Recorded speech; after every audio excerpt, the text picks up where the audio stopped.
Tractate Bava Metzia, page 98. Welcome everyone. We start with the 97b at the very bottom of the page.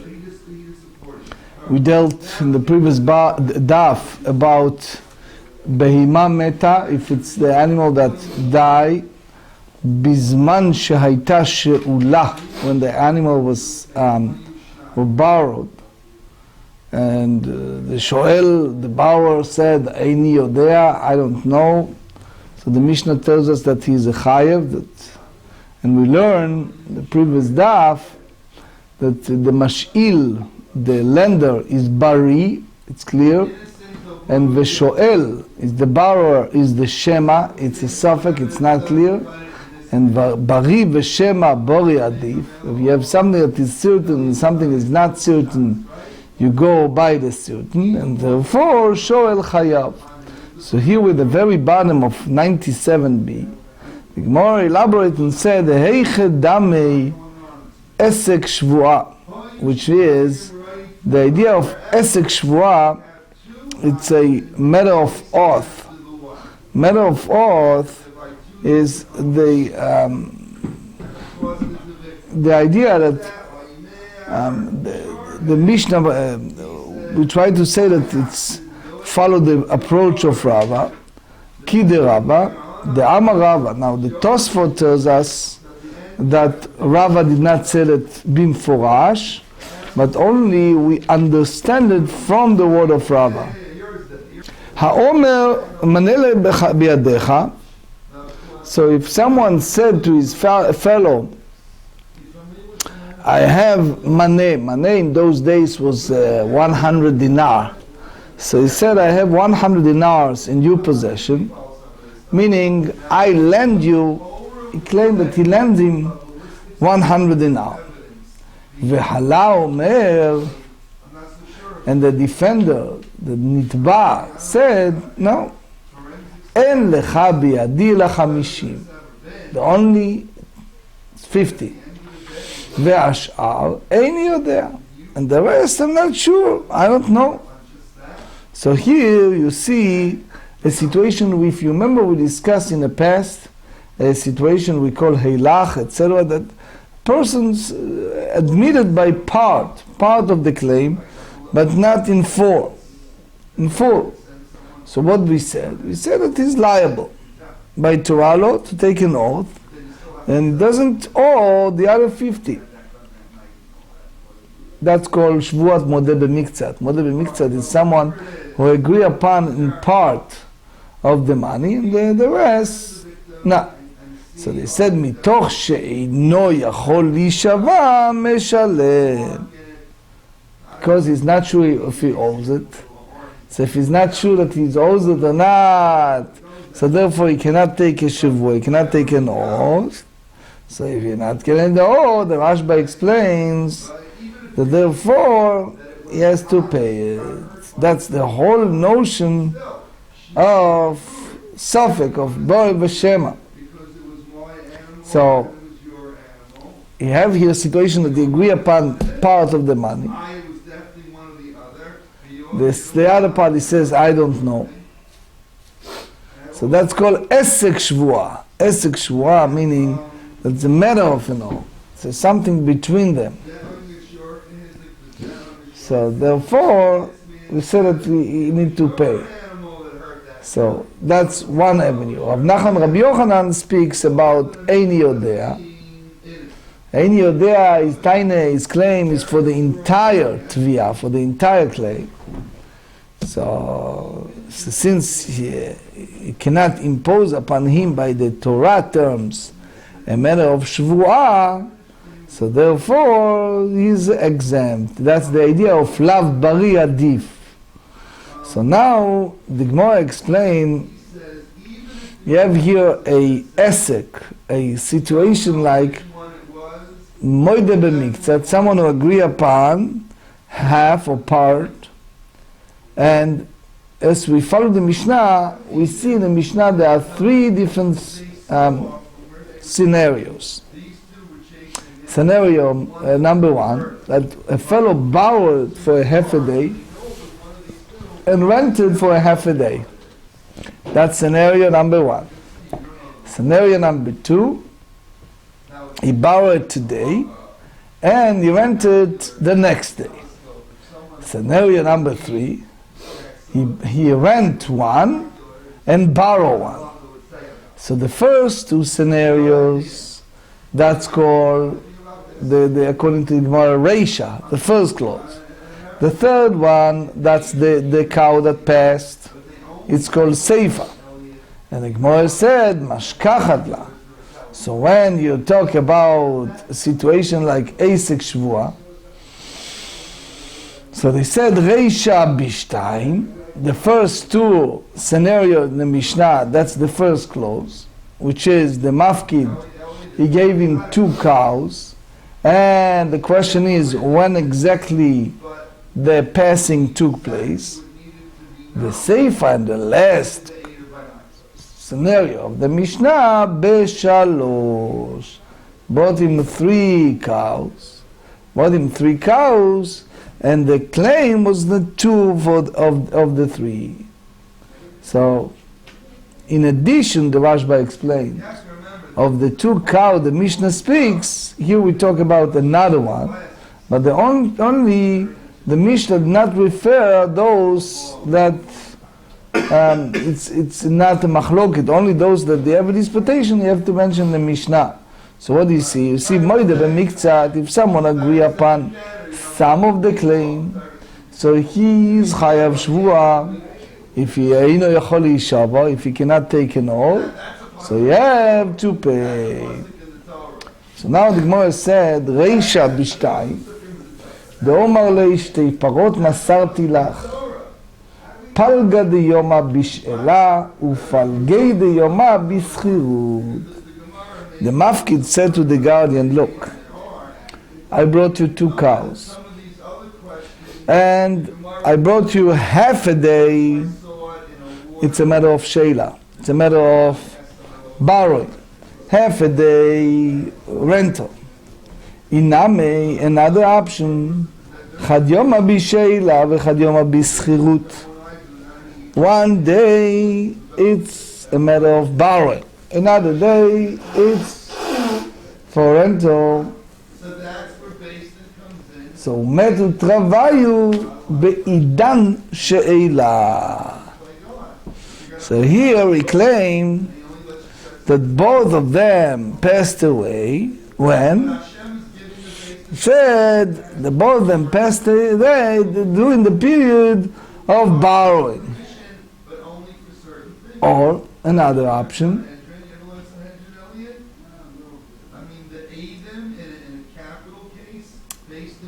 he said, ואומר לשואל חד האין בעידן שאלה מתה, ואידך לא ידענה בעידן שאלה מתה, בעידן שכירות מתה, ומתוך שאינו יכול להישבע, משלם. So it's the same mindset. The person is unable to take an oath, so you have to pay for both. That's shvuat modeh b'miktzat. If someone agreed upon something and deny another part, so therefore, in this case, you see here, because he claimed that he's not sure when the animal passed away, so therefore we impose upon him to pay for another one. That's the mindset, if you remember, not long ago. We discussed the subject, that's the way Rashi tells us, heilach, which means, you see it at the page 4 and other places, heilach, meaning they argue, 2 people argue. And the moment they argue, he gets part. Or for example, if the one, the nifka, the one who the recipient bring back the living animal, the living cow. So that's basically exempt him from taking an oath. The seifa, what is the seifa? When he borrowed one and rent one, the seifa beshalosh, and the last part speak about 3 cows as follows. The Omar li 3 parot atati lecha, 2 בשאילה ו1 בשכירות. I brought you three, I gave you 3 cows, 2 through borrowing, and 1 through renting. ומתו הנתרתי דשאילה.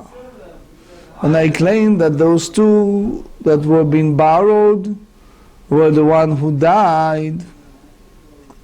So the borrower said to him, ואמר לשואל, חדה דשאילה מתה, ידח לו ידנה דשאילה מתה ודקיימא דשכירות היא דשכירות מתה ודקיימא דשאילה היא. So you're not sure what exactly happened. If the one of the borrower died, and so the cow that's still alive is the one that was being rented, or if the one that was being rented died and that is still alive is the one that was being borrowed.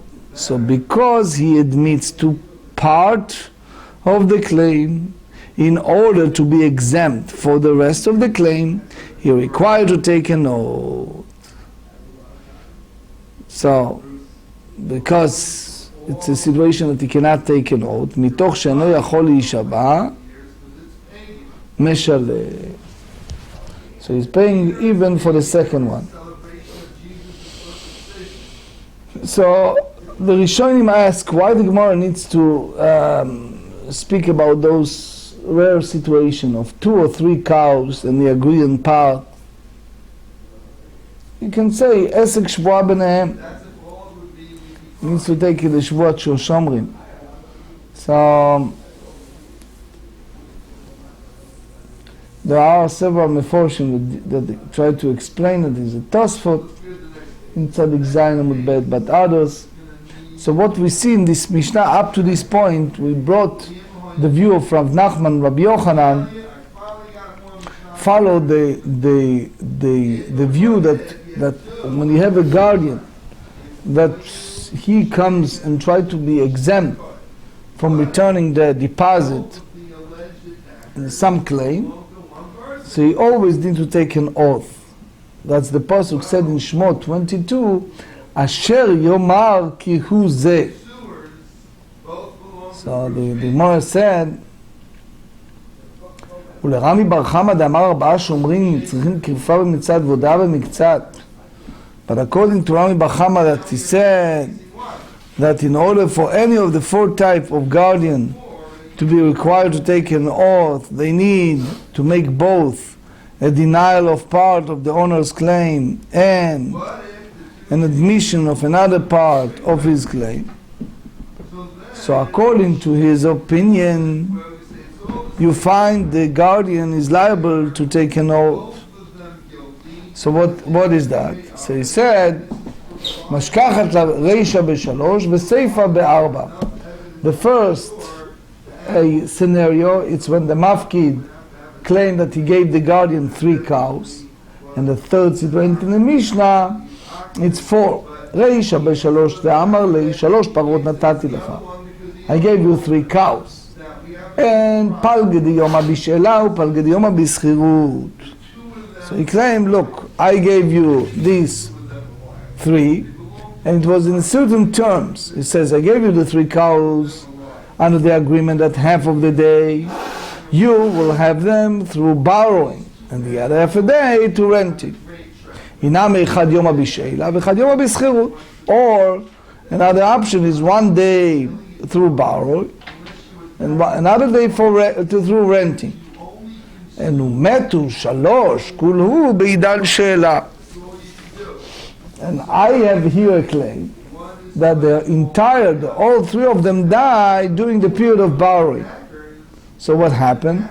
You are now liable to pay for all of them. On the other side, ואמר לי שואל, and the borrower said to him, חדה לא ידברים מעולם. Never occurred. Go to court, you always hear that. What the other guy said, it never occurred, right? Because I took only 2 cows from you.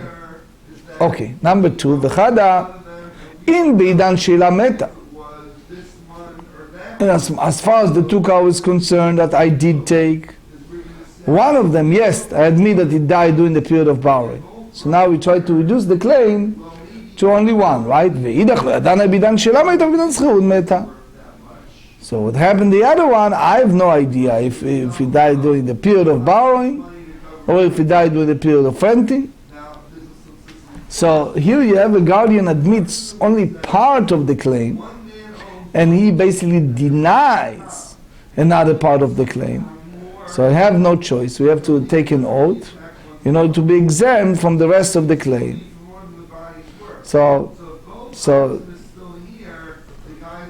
that's in a way rare, but since it's not happened, so he is unable to take an oath. So the halacha said, the mitoch she'eno yachol להישבע משלם. So the same halach, that since he is unable to take an oath, so you have no choice by force of circumstance but pay for the oath 3 cows. Seifa be'arba. So now we talk about the last part, dealing with the 4. So it means that he claimed that he gave him 4 cows. דאמר לי 4 פרות נתתי לך 3 בשאלה ו1 בשכירות. So his taina is this. He said, I gave 4 to you. And the condition was what? 3 through borrowing and 1 through renting. ומן תואנך ד3 דשאלה. And I claim that those 3 that were being borrowed were the one who died. ואומר לי, and the other party said to him, page 98b, shoel. So he said to him again, the other party disagreed. So the borrower said to the owner, first of all, that's never happened. I never took that cow from you. ואחד האינדי שלה מתה. ואידך לא ידענו, שכירות מתה דקם דשלה, או שלה מתה דקם דשכירות, ומתוך שני יכול לשבה משלם בסיים מהלך. So he denies part, agreeing part, and because he cannot, unable to take an oath, so by force of circumstance he need to pay for the whole 3 cows. The Mishnah said, זה אומר שאולה וזה אומר סחורה, היא שווה סחורה שסחורה מתה. So here we have the Bari B'Shema, right? So the guardian rented 1 cow and borrowed another one. So one owner said, the one you borrow cow is dead.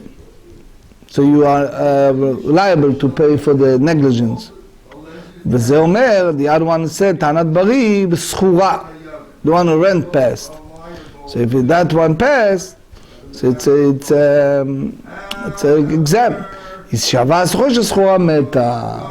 So renter need to take an oath that the rented cow is the one that died, and then he's exempt. But that's the whole מהלך of ברי בשם הברי עדיף. והמאי. What's the purpose of asking the guardian to take an oath?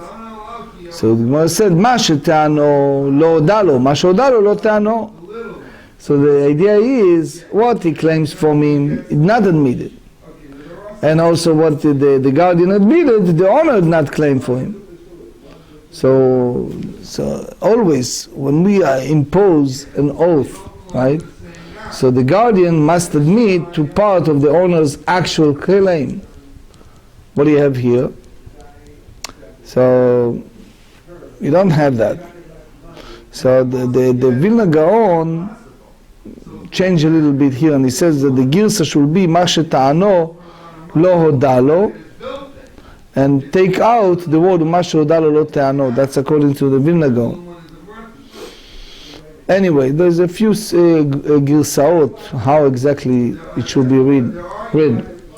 So he said, אמרו לה על ידי גלגול. So basically you do gilgul shvuah, you're extending the oath that you're already required to take. דאמר לה השתבע לי איזו מיד כדרכה מתה. So you take the regular oath that the cow died in a natural way.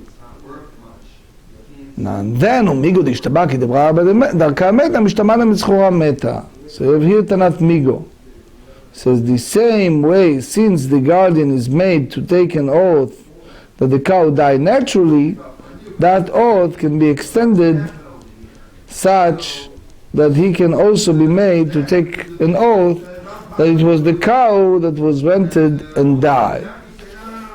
זה אומר אני יודע וזה אומר אני יודע. המן יישום חוסי, דאמר אומרת בספר חולקים. This is something we learn many times, that when you have a disputation between two parties, and you don't know, you basically split it without taking an oath. According to the sages, that they hold that when it's come to monetary disputation, is amotzi mechaveiro alav haraya, you have the burden of proof if you want something that somebody else has hold. So therefore, the one who's the nifkal is exempt totally. באי רבי אבא אמר ממל, שאלה בבעלים, שכרה שלו בעלים מהו? מי אמרי לן שאלה לחודה וקיימה, או זכות לחודה קיימה? Each of them, the borrowing is one, and renting it's different.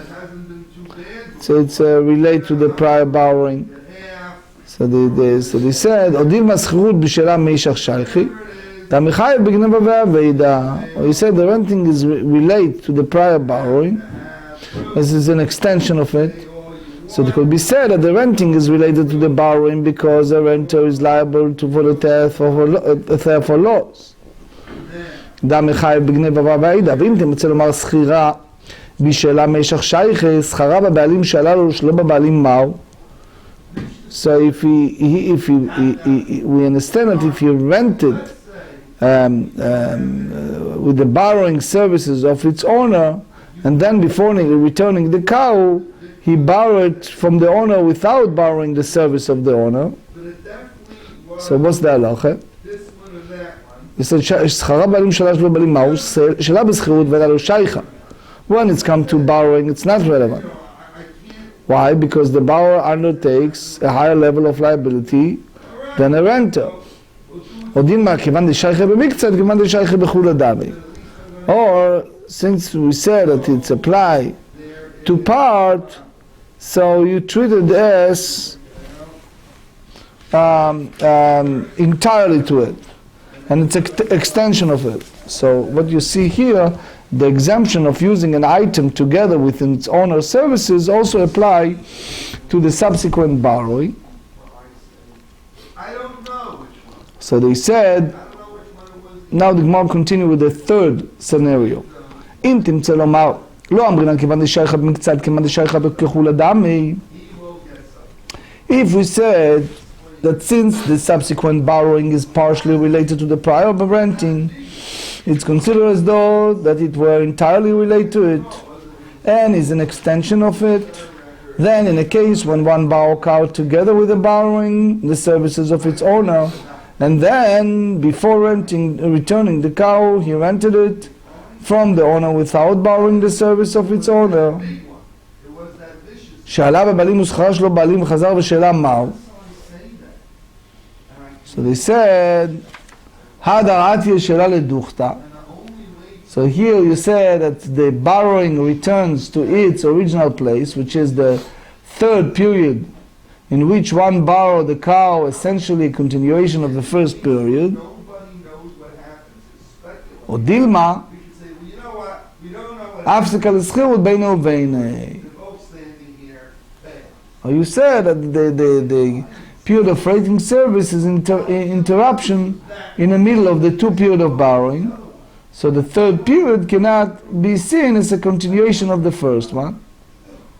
So the Gemara said, and now there is a question of the fourth one. Schara ba'alim mushala v'chazar v'schara ma'u. One rented the cow together with the borrowing the services of its owner. And then before returning the cow, he borrowed from the owner without borrowing the service of its owner. So how you treat it? You say that the renting returned to its original place, which is the second period, essentially a continuation of the first one. Or you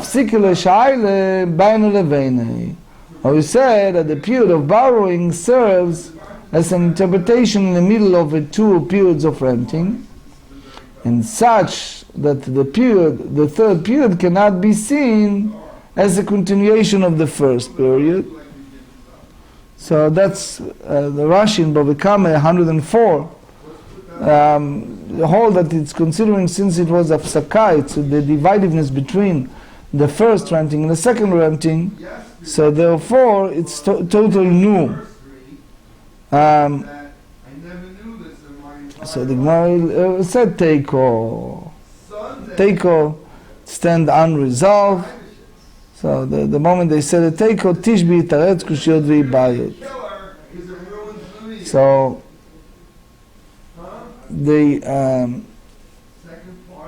you see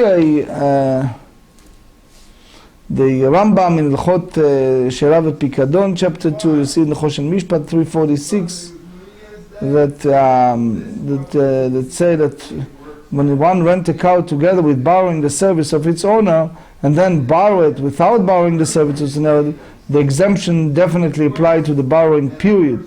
That's the Ramah saying the Tur. But the others hold that the cow, if the cow was initially rented with borrowing the services of the owner, and then was rented again without the borrowing the services of the owner, then the exemption also applies to the second period, as the second period is certainly considered an extension of the first period. In conclusion, I would like to share with you from Talmud Daf Yomi. It's a beautiful page that appears in almost every shul in Israel. They have one of their wonderful writing. It's called 1,000 Short Stories about Anashim Gdolim, about the great people. So you see in this daf, we discuss the halachot of borrowing and renting livestock.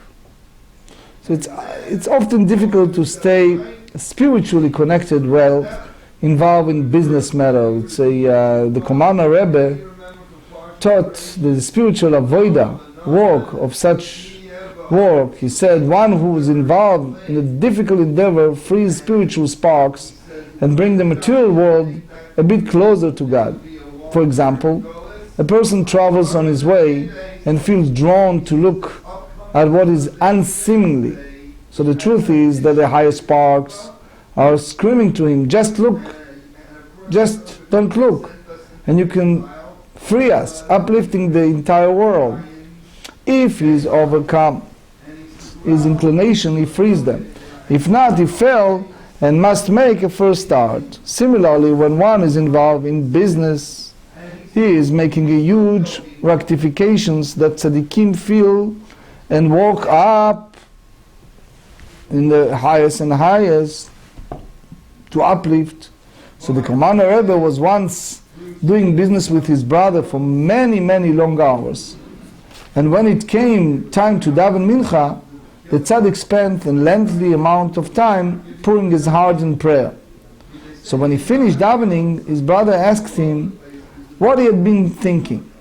After all, it's not as though we learn much today. Just having spent so much time doing business, how did you pray with such devotion, such kavanah?